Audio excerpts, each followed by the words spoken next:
Pernah kepikiran nggak, apa sih yang sebenarnya jadi tolok ukur kekuatan ekonomi sebuah negara di panggung dunia? Nah, hari ini kita akan kupas tuntas salah satu rapor terpentingnya, neraca pembayaran. Kalian sering lihat berita kan? Nilai tukar rupiah lawan dolar itu kayak roller coaster. Kadang naik, besoknya turun lagi. Pernah penasaran nggak kenapa bisa begitu? Ternyata jawaban dari pertanyaan besar itu ada di topik yang akan kita bedah bareng-bareng hari ini. Oke, kita mulai ya. Coba bayangin deh, sebuah negara itu ya anggap aja kayak perusahaan super besar. Atau lebih gampangnya lagi, kayak rumah tangga kita sendiri. Sama-sama perlu punya catatan keuangan yang rapi kan, biar pengeluaran nggak lebih besar dari pemasukan. Nah, ini dia definisi resminya. Kelihatannya agak ribet dan teknis ya. Tenang, tenang, kita akan buat ini jadi gampang banget. Intinya, neraca pembayaran itu adalah buku kas super lengkap yang mencatat semua transaksi duit antara negara kita dengan seluruh dunia. Simpelnya gitu. Gini deh, kita pakai perumpamaan anggaran keluarga. Setiap bulan kan pasti ada uang masuk, entah itu dari gaji atau usaha. Terus ada juga uang keluar, buat bayar belanja, listrik, sekolah, dan macam-macam. Nah, persis kayak gitu cara kerjanya. Oke, sekarang kita terapkan ke skala negara. Uang masuk buat Indonesia itu datangnya dari mana? Ya, dari kita jual kelapa sawit atau tekstil ke luar negeri. Itu namanya ekspor. Atau bisa juga dari investor asing yang bangun pabrik di sini. Terus, uang keluarnya? Ya pas kita beli HP atau mobil dari luar negeri, itu impor. Atau saat perusahaan kita bayar jasa ke negara lain. Eits, tapi tunggu dulu. Buku kas negara ini nggak sesederhana itu. Ada dua rekening utama yang isinya beda banget. Dan keduanya ini menceritakan kisah yang berbeda soal ekonomi kita. Penting banget buat kita pahami bedanya. Jadi, di satu sisi kita punya transaksi berjalan. Anggap aja ini catatan pemasukan dan pengeluaran rutin kita, yang sifatnya jangka pendek. Di sisi lain ada yang namanya transaksi modal dan finansial. Nah, yang ini lebih kayak keputusan investasi gede buat masa depan.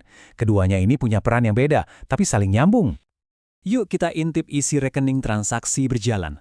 Isinya ya transaksi sehari-hari, ada duit masuk dari ekspor barang andalan kita, tapi juga ada duit keluar buat impor barang yang kita butuhin. Nggak cuma barang loh, duit yang dibelanjain turis bule di Bali itu masuk sini. Bahkan, kiriman uang dari TKI di luar negeri buat keluarganya di kampung juga dicatatnya di sini. Nah sekarang kita pindah ke rekening satunya, yang isinya investasi jangka panjang. Ini tuh aliran dana buat proyek-proyek raksasa yang bakal nentuin masa depan ekonomi kita. Contohnya, pas perusahaan asing bangun pabrik baru, atau investor global tanam modal di proyek Ibu Kota Nusantara atau IKN. Ini semua nunjukin seberapa besar kepercayaan dunia sama potensi Indonesia. Oke, jadi kita punya dua rekening dengan aliran uang masuk dan keluar. Terus gimana kalau salah satunya lebih besar?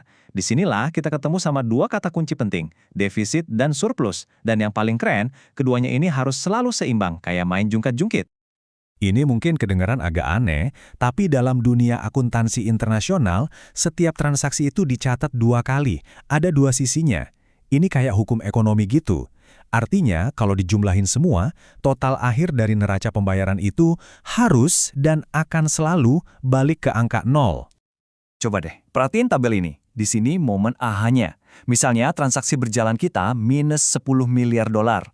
Artinya, kita lebih banyak beli barang dari luar daripada jual barang keluar. Ini yang disebut defisit. Pertanyaannya, gimana cara kita bayar kekurangan 10 miliar dolar itu? Jawabannya ada di rekening kedua.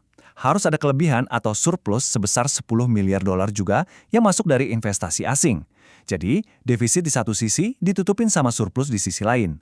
Totalnya, ya 0, selalu seimbang. Jadi, ini poin yang paling penting. Jangan langsung panik kalau dengar kata defisit. Defisit transaksi berjalan itu bukan berarti negara kita mau bangkrut loh. Justru ini bisa jadi pertanda bagus. Artinya, negara kita ini menarik banget buat investor luar. Mereka lihat ada peluang besar di sini, jadi mereka mau membiayai pertumbuhan ekonomi kita. Tentu saja, kalau defisitnya kegedean dan terus-terusan, ya ada resikonya juga. Kuncinya tetap keseimbangan. Nah, sekarang kita balik lagi ke pertanyaan paling awal tadi. Apa coba hubungannya semua ini sama nilai rupiah yang naik turun setiap hari? Gini alur ceritanya, gampang banget kok.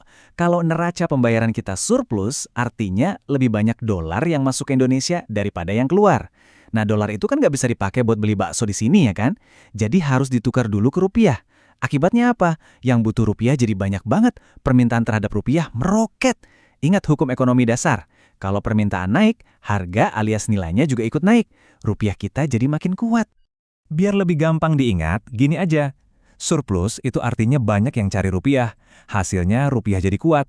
Sebaliknya, kalau defisit, artinya lebih banyak yang butuh dolar buat bayar utang atau impor. Ya permintaan rupiah jadi rendah. Akibatnya, rupiah cenderung melemah. Oke, mungkin ini semua kedengeran kayak teori ekonomi tingkat tinggi. Tapi pertanyaannya, emang ini penting buat kamu sebagai pelajar? Apa efeknya ke kehidupan kita sehari-hari? Wah, ngaruh banget. Waktu rupiah lagi perkasa, harga barang-barang impor kayak HP atau laptop impian kamu bisa jadi lebih murah. Mau liburan ke luar negeri, biayanya jadi lebih enteng di kantong. Tapi ada sisi lainnya juga. Pas rupiah lagi lemah, malah produk-produk buatan Indonesia jadi lebih murah di pasar dunia, jadi laku keras. Ini bagus banget buat pengusaha kita. Investasi asing juga jadi makin tertarik masuk, yang ujung-ujungnya bisa membuka banyak lapangan kerja baru. Jadi, kesimpulannya, neraca pembayaran itu pada dasarnya adalah rapor kesehatan ekonomi kita.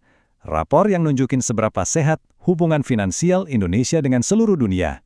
Ini adalah indikator super penting yang selalu dipantau oleh semua orang. Nah, sebagai penutup, saya mau kasih kalian sebuah tantangan berpikir. Coba deh bayangkan, dengan adanya proyek super besar seperti IKN yang pasti bakal menyedot banyak banget investasi asing, menurut kalian, gimana nasib neraca pembayaran kita ke depannya? Dan yang paling penting, gimana nasib nilai rupiah di dompet kita? Jawabannya akan jadi cerita besar ekonomi negara kita di tahun-tahun mendatang.